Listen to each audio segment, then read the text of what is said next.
السلام علیکم ورحمۃ اللہ وبرکاتہ۔ آج ہم بات کرنے جا رہے ہیں جی کہ اٹھرا یا اسقاط حمل یا پھر ابارشن یا پھر اس طرح سے مس کیریج بھی ایک لفظ استعمال کیا جاتا ہے۔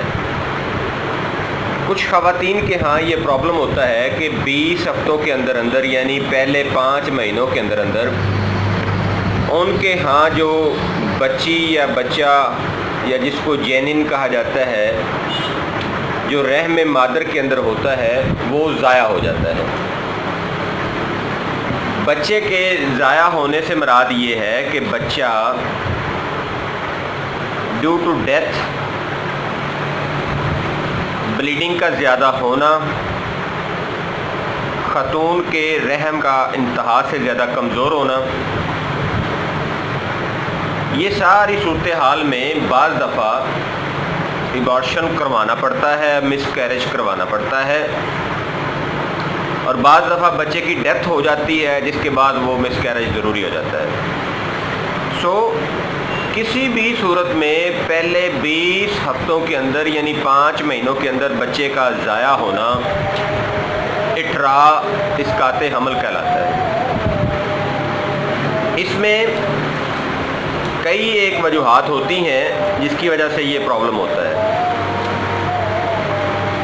آتشک کا ہو جانا، سوزاک کا ہو جانا، رحم کا کمزور ہونا، خون کے اندر مختلف قسم کی زہروں کا پیدا ہونا، بلڈ پریشر کا انتہائی زیادہ بڑھ جانا، یا پھر مرد کے جراثیم کا کمزور ہونا، چوٹ کا لگنا، یا پھر اوور سیکس کرنا،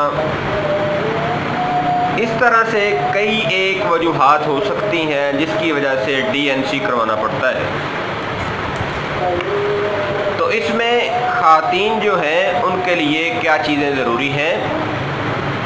سب سے پہلی چیز کہ ایسی عورت جس کو خدا نخواستہ اسقاط کا پرابلم ہے، حمل کے گر جانے کا پرابلم ہے، اس کو چاہیے کہ وہ حمل ہونے سے پہلے ہی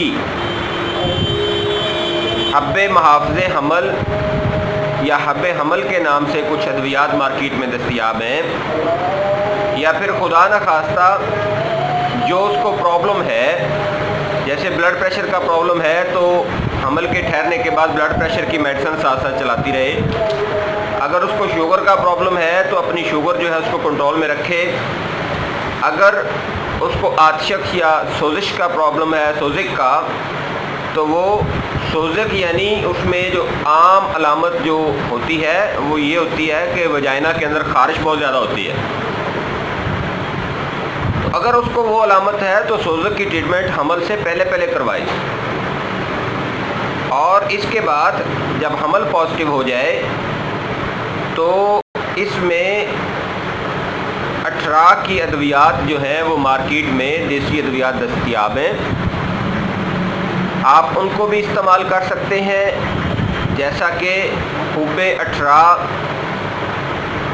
اکسیر اٹھرا گولیاں اور اکسیر اٹھرا صفوف،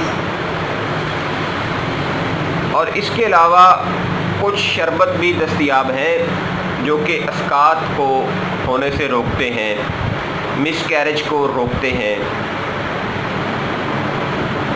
دیکھیے بات یہ ہے کہ ایلوپیتھی کے اندر اس قسم کی جو ٹریٹمنٹ ہے بہت مہنگی ہے،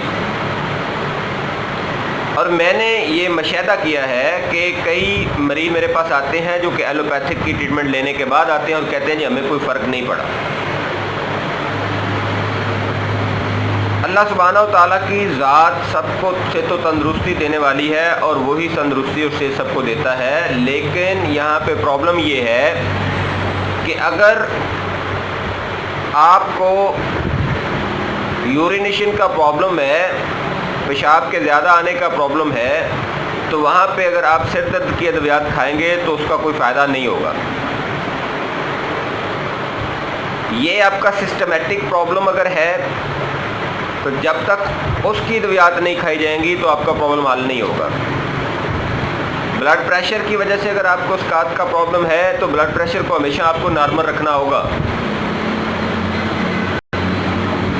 تو بات کرنے کا مقصد یہ ہے کہ بہت سی ایسی وجوہات ہیں جس کی وجہ سے حمل کا مس کیریج یا اسقاط حمل جو ہے وہ ہو سکتا ہے. اس کی ٹریٹمنٹ کے لیے یا تو آپ اپنے کسی قریبی معالج جو کہ کوالیفائڈ ہو اور علم رکھتا ہو اور مرض کے بارے میں تجربہ رکھتا ہو اس سے رابطہ کریں اور اس کے ساتھ اپنے ساری علامات ڈسکس کریں، یا پھر آپ ہمیں رابطہ کر سکتے ہیں. ہمارا نمبر اسکرین پہ چل رہا ہے 0306861109. ہمدرد سے دواخانہ، بالمقابل دار ارقم سکول، ٹھینگ موڑ روڈ، چونیا، ضلع قصور. ایک چیز بڑی ضروری ہے کہ اگر بلیڈنگ زیادہ ہو جائے، خون زیادہ آنے لگ پڑے، تو پھر حمل کو نہیں روکا جا سکتا، پھر DNC کروانا ضروری ہے. یہ جو سیفٹی میئرز ہیں سارے کے سارے آپ نے پہلے لینے ہیں. اگر خدا نخواستہ ایک دفعہ آپ کو اسقاط کا پرابلم ہوا ہے تو پھر آپ نے اگلی دفعہ اپنی ادویات لازمی استعمال کرنی ہے. یہ بڑی ضروری چیز ہے. مجھے اپنی دعاؤں میں یاد رکھیے گا. اپنا اور اپنے گھر والوں کا بہت سارا خیال رکھیے گا. فی امان اللہ. اللہ حافظ. السلام علیکم.